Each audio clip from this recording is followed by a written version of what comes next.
Hi and welcome back to my channel, and today I want to do a quick review on this. This is the Puluz PU3015 self-standing monopod.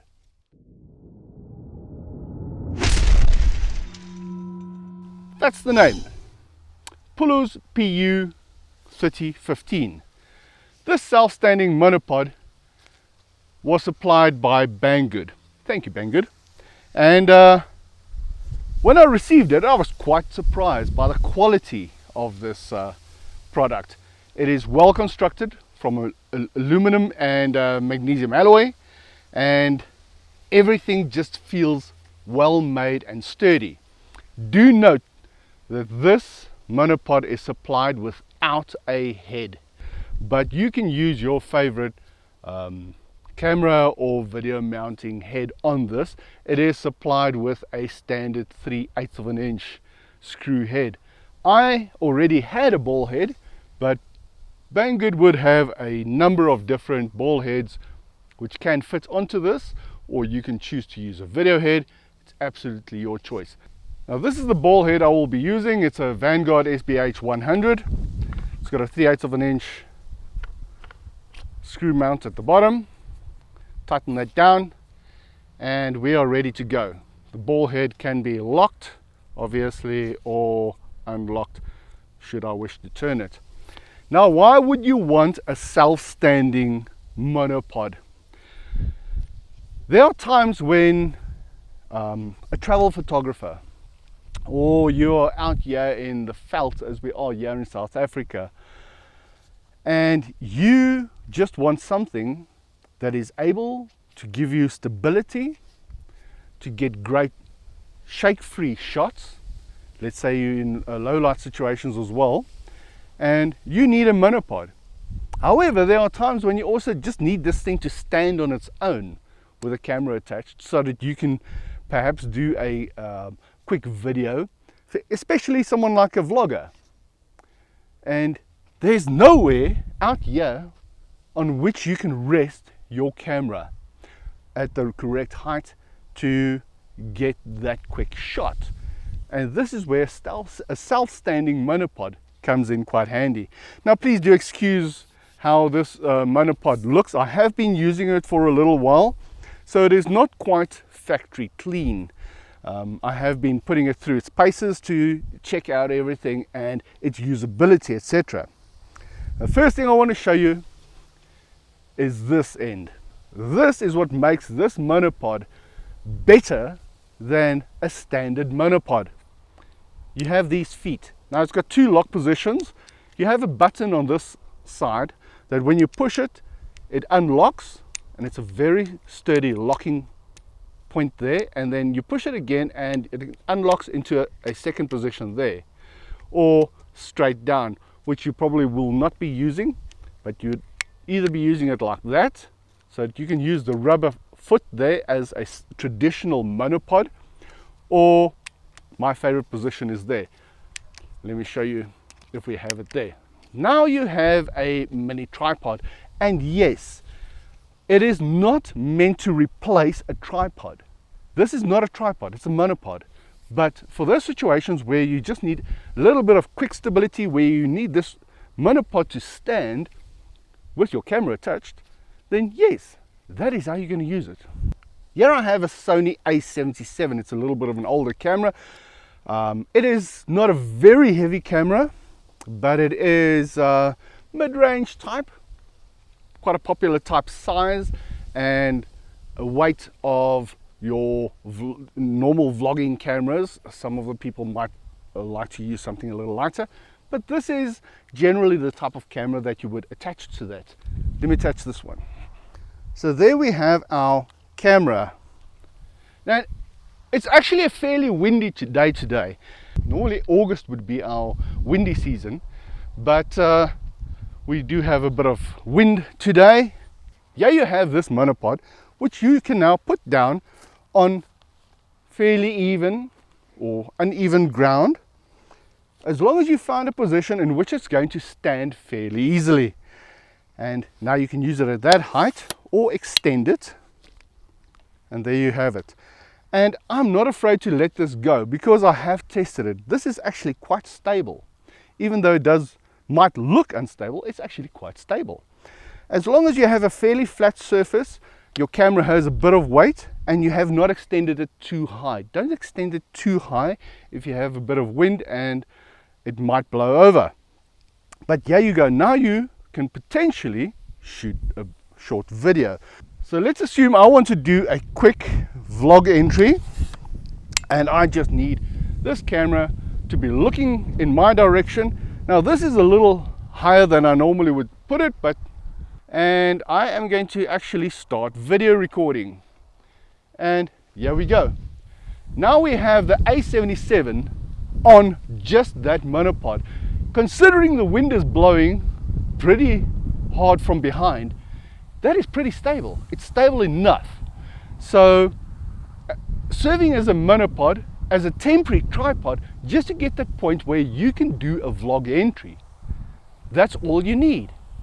You just need a point where you can put your camera down and it will hold itself up, and it's stable enough to handle the camera so that you can do your quick video recording. But there you go. Let's say you have a low light situation at a wedding, and you want the maximum stability while you are shooting photos. Now you can use this monopod either as a traditional monopod. Let me click those down, and this is the nice thing about the way these buttons and things work.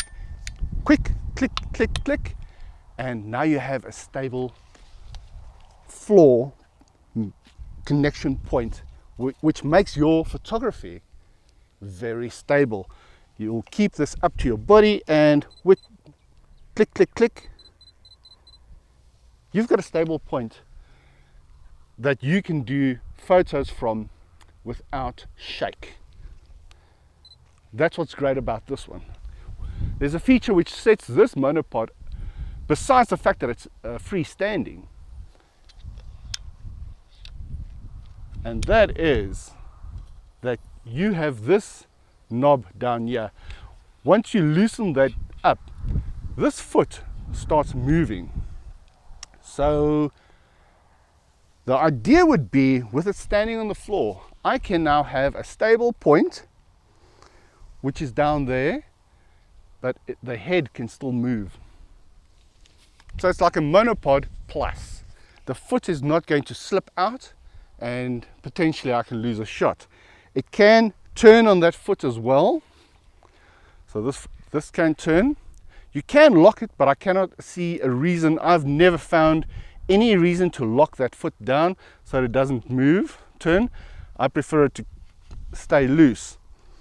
Now another thing where that can come in nicely is when we are doing video and you want a pitch motion.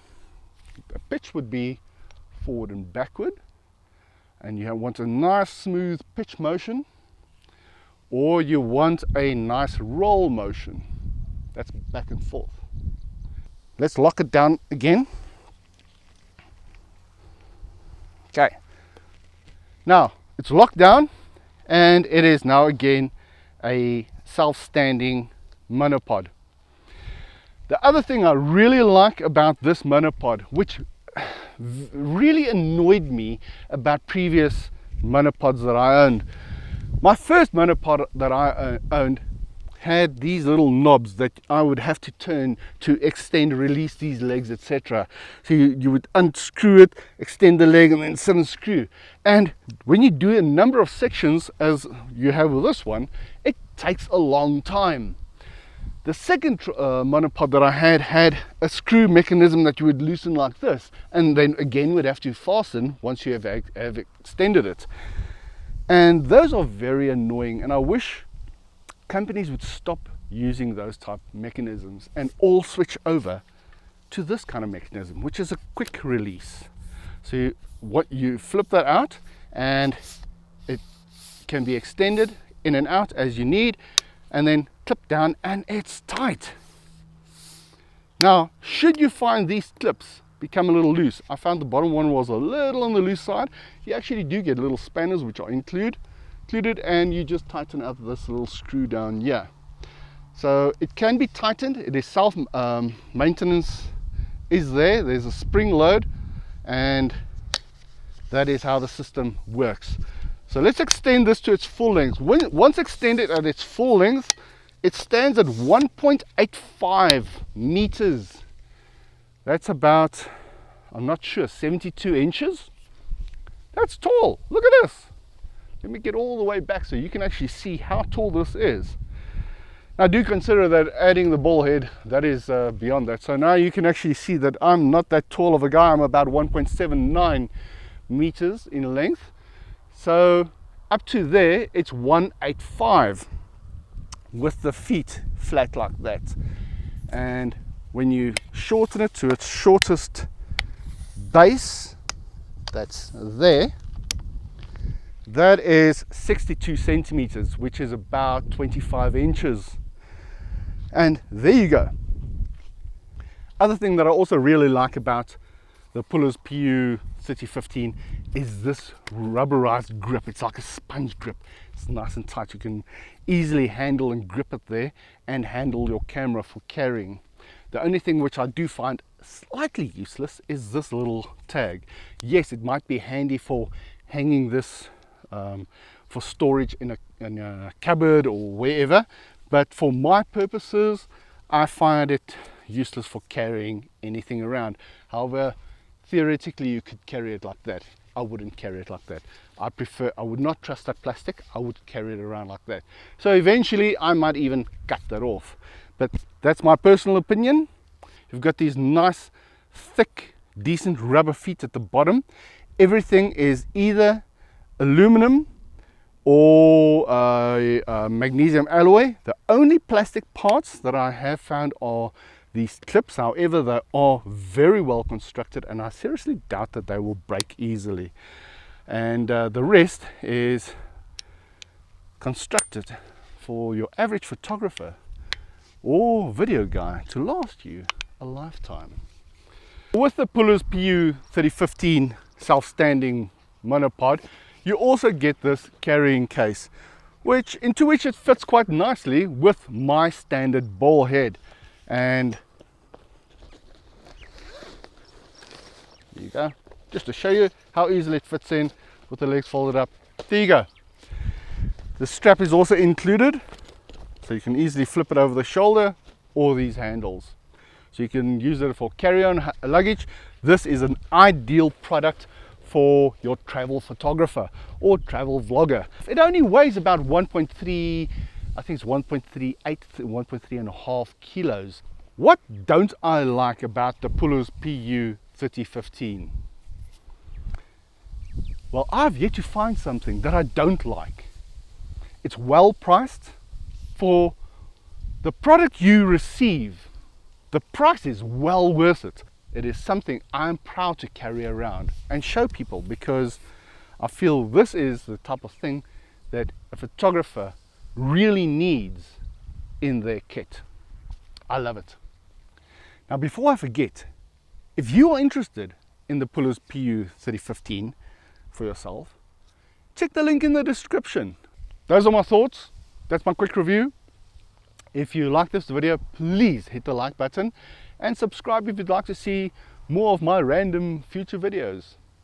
Catch you in the next one.